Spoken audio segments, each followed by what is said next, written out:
आर्थिक विजेता बनकर अपने जीवन में आगे बढ़ना कौन नहीं चाहता। और शायद इसी कारण से आपके अपने लग्न राशि जो कर्क राशि के अधिपति बनते हैं, यही बनते हैं चंद्र देवता। और यही चंद्र देवता ने अपने धन का डिपार्टमेंट आपके जीवन में जो आपके वित्त मंत्री बनते हैं, इसे ही बनाया है भगवान सूर्य को। ये भगवान सूर्य सदैव के लिए आपके वित्त मंत्री बनते हैं। आज हम जानने का प्रयास करेंगे कि कौन सी वो दिशा होगी जिस दिशा से आपको धन की प्राप्ति होगी, वो कौन सी दिशा होगी जहाँ पर आपको धन लाभ होगा, कैसे हम अपने खर्चों को रोक पाएं और कैसे हम आर्थिक बढ़ोतरी को प्राप्त कर पाएं, इस पर आज चर्चा होने जा रही है। साथ ही साथ वो माध्यम कौन होगा जिस माध्यम से हमें धन की प्राप्ति होगी, इस बात पर भी चर्चा होगी। सबसे पहले समझते हैं वो कौन सी दिशा है जो जहां से आपको धन का लाभ, धन की प्राप्ति संभव रहेगा पूरे जीवन पर्यंत। सबसे पहले समझिए कि ये आप स्वयं हो गए, लग्न आप स्वयं हो गए। और ठीक लग्न से दूसरा भाव होता है वो हमारे धन का भाव होता है। यहाँ पर 5 नंबर की राशि लिखी है जो कि धर्म त्रिकोण राशि मानी गई है। साथ ही साथ इसके स्वामी स्वयं भगवान सूर्य बनते हैं और इस हिसाब से इस राशि का जो आधिपत्य है वह होता है पूर्व दिशा में। तो सबसे पहला जो धन का सोर्स आपके जीवन में आप देखेंगे, पूर्व दिशा से सदैव आपको धन की प्राप्ति की एक अनुभूति आपके जीवन में आप देख सकते हैं। आप जिस घर में रहते हैं वहां पर भी यदि पूर्व दिशा को आप प्राप्त करें तो अच्छा होगा, या फिर जिस घर के यदि किसी अन्य दिशा के आपके घर हों लेकिन वहां पर यदि पूर्व का संबंध आपने अपने शयन में या फिर भोजन में या फिर अन्य माध्यम से जितना ज़्यादा संबंध आपका पूर्व दिशा से संबंध बनेगा, उतना ज़्यादा वो दिशा आपके लिए अर्थदायक अर्थात धनदायक रहेगी। इस बात को मत भूलिएगा।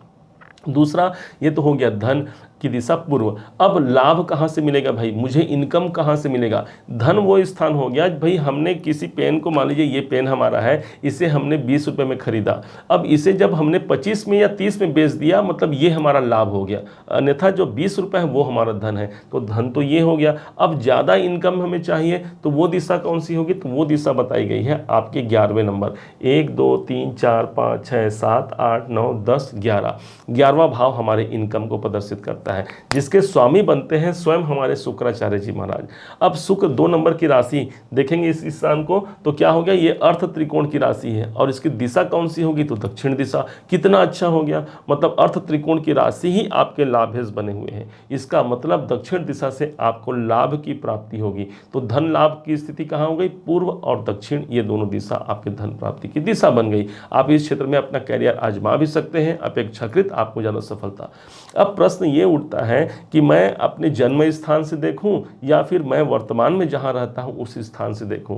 देखिए यहां पर दोनों ही एक अलग प्रकार से हो गई। आप यदि इसे जन्म स्थान से देखते हैं तो सटीकता ज़्यादा बैठेगी।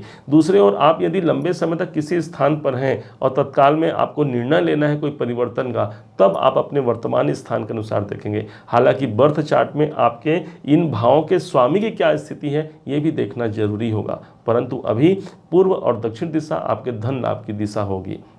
अब माध्यम कौन होगा भाई, किस माध्यम से मुझे धन की प्राप्ति होगी, तो माध्यम के लिए सीधा समझिएगा कि सूर्य मतलब कि सीधे सीधे इसका संबंध होता है आपके पिताजी से। तो ऐसे लोग पैतृक संपत्ति प्राप्ति की संभावना इनकी काफ़ी होती है। दूसरे भाव के स्वामी सूर्य बनते हैं, इसलिए आप धन के मामले में किसी राजा से कम नहीं होंगे। देखेंगे आप कि कभी कभी स्थिति बहुत यदि बुरी भी हो गई है, आर्थिक परेशानी भी हो गई है, फिर भी एक राजा के समान आपका जीवन होता है। मतलब धन खर्च करने के मामला में किसी को उठा, राजा क्या करता है, किसी को दान कर दिया, किसी को उठा के दे दिया। ये सब कुछ करने का तात्पर्य ये हुआ कि आपके धनेश यहाँ पर सूर्य भगवान होते हैं। अब सूर्य जब दूसरे घर को रूल कर रहे हैं, आपके पंचम राशि जहाँ पर धन की अभिवृद्धि होती है, तो काल पुरुष की कुंडली में पंचम भाव को रूल करता है हमारा 5 नंबर। इस हिसाब से आपको सदैव जीवन में बौद्धिक कार्य से आपको धन की प्राप्ति होगी। संतान से या फिर संतान को लेकर हमेशा आपको धन की प्राप्ति होगी।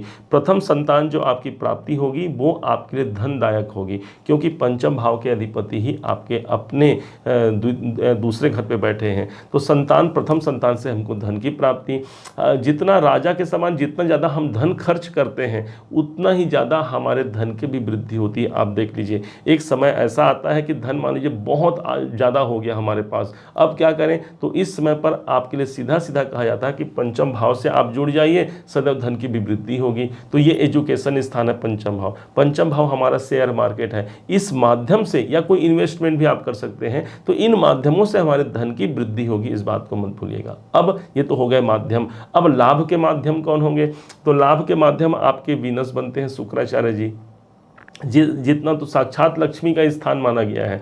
अब यदि हम अपने श्रीमती जी से, क्योंकि पत्नी हमारे शुक्र से देखे जाते हैं, तो यदि अपनी पत्नी से आपके रिलेशन अच्छे हैं, उनसे आपके दाम्पत्य जीवन में शुभता बनी हुई है, किसी प्रकार से विवाद की स्थिति नहीं है, सदैव आपको वहाँ से लाभ निकल के आते रहेगा। वैसे भी देखा जाए तो शुक्र वैसे भी सप्तम भाव को ही रूल करता है, तो दाम्पत्य जीवन अपने जीवन साथी या जीवन संगिनी के साथ मिलकर के हमेशा आप इनकम प्राप्त कर सकते हैं, या उनके सपोर्ट से हमें इनकम की प्राप्ति होगी, ये भी आप समझ लीजिए। दूसरा घर कालपुरुष की कुंडली में 2 नंबर जो है वो दूसरे घर को रिप्रेजेंट करता है, इसलिए इस मतलब हमेशा इनको धन की लाभ जब तभी होगी जब ये कोई धन अपना संचित करते हैं, कोई जमा करते हैं। अब जैसे कि आपको जानना होगा कि मेरे धन की स्थिति आज कैसी है, भाई ये तो हमने आपके जीवन पर्यंत का ये हाल बताया। अब जब भी आपको आज की स्थिति देखनी होगी, तब आपको देखनी होगी अपने गोचर को और आपके कुंडली में जो बैठे हुए हैं ग्रह उनके अनुसार। लेकिन यहाँ पर हम आपको आपके लग्न और साथ ही साथ आपके गोचर को मैच करके बताते हैं कि आज की स्थिति क्या है, इसके अनुसार आप आगे भी जान पाएंगे। हालांकि इसका पूरा विस्तृत विवरण आपको जनवरी 2024 की वीडियो में जरूर मिलेगा, जो पूरे 1 साल का निकालेंगे। लेकिन अभी इस महीने की क्या स्थिति है इसको समझेंगे। सबसे पहले सूर्य को समझते हैं, जो आपके धन के मंत्री बनते हैं। इसके लिए हमने देखा कि 16 नवंबर तक ये तुला राशि में रहेंगे आपके जो सूर्य हैं। तो तुला राशि में सूर्य रहेंगे, इसका मतलब ये हो गया कि धन कहाँ चले गए, धन चले गए चतुर्थ में। हम इस समय पर अपने धन का जो यूज़ है, धन की प्राप्ति का जो सोर्स है, ये अपने प्रॉपर्टी के लिए करेंगे। या तो हम प्राप्ति करने के लिए खर्च कर सकते हैं, या फिर हमें प्रॉपर्टी से धन की प्राप्ति इस समय पर हो सकती है। चतुर्थ भाव वो स्थान हो गए जो हमारे घर के जो सामग्री होती हैं, जो भौतिक सुख संसाधन होते हैं, इस पर हमारे धन इस समय पर खर्च हो सकते हैं। या फिर आप यदि उसे विक्रय करना चाहते हैं तो वहां से धन की प्राप्ति भी होगी, क्योंकि दूसरे का संबंध आपके चतुर्थ भाव से बनेगा। अब जब हमें देखना होगा कि मेरे लाभ की क्या स्थिति है भाई, तो वर्तमान गोचर को देख लेंगे। तो 16 नवंबर तक हमने क्या देखा, धन की स्थिति को। फिर 16 नवंबर के पश्चात ये वृश्चिक में चले जाएंगे, कौन, आपके धनेश सूर्य। तो ये 17 नवंबर से लेकर के 16 दिसंबर तक रहेंगे। तो 17 नवंबर से 16 दिसंबर तक धन की क्या स्थिति रहेगी, तो सूर्य आपके चले गए हैं वृश्चिक में, मतलब कि आपके पंचम पे। बहुत अच्छी स्थिति हो गई। पंचम पर जाना सूर्य की स्थिति इसलिए भी अच्छी हो गई कि एक तो अपने मित्र की राशि पर जाएंगे, और पंचम भाव हमारा लक्ष्मी भाव भी माना गया है। तो इस कारण से यहाँ पर धन की प्राप्ति, कहीं पर कोई धन अटका हुआ है, कोई प्रॉब्लम चल रही है, आर्थिक परेशानी, वहाँ से यहाँ पर प्राप्त करा पाएंगे। कोई ऐसा नियोजन आप कर पाएंगे अपने मन में, अपने मस्तिष्क में, अपनी बुद्धिमत्ता में, कोई ऐसा निर्णय ले पाएंगे जिसके द्वारा आपको धन की प्राप्ति होगी। इस समय पर धन आपके संतान में भी लग सकते हैं, आपके यदि लव अफेयर हैं तो वहाँ पर आपके पैसे लग सकते हैं। कुल मिलाकर के ये इनका ट्रांजिट जो होगा 17 नवंबर से लेकर के 16 दिसंबर तक, ये आपके धन की स्थिति को अच्छा बनाएगा। अब इसी प्रकार से आप पूरे आगे तक देख सकते हैं कि क्या स्थिति रहने वाली है। हमने 2024 जनवरी जब आएगा तब पूरे साल का विवरण देंगे, उससे आप देखिएगा, एक मोटा आपको अंदाजा हो जाएगा कि धन की स्थिति क्या रहने वाली है। अब चूंकि धन की बात हो ही रही है तो भाई अब हमने यहाँ तक तो धन कमा लिया, लेकिन अब दूसरा एक प्रॉब्लम हो जाता है, भाई पैसे तो बहुत आते हैं परंतु टिकते नहीं, खर्च हो जाते हैं। तो उस खर्च को कैसे रोका जाए, इसके लिए सीधे आपको पकड़ना है आपके 12वें घर को। 12वां घर वो स्थान होता है जो हमारे खर्चों को प्रदर्शित करता है, हमारी हानि, हमारी लॉसेस को दिखाता है 12वां घर, जिसके अधिपति बनते हैं स्वयं बुध देव।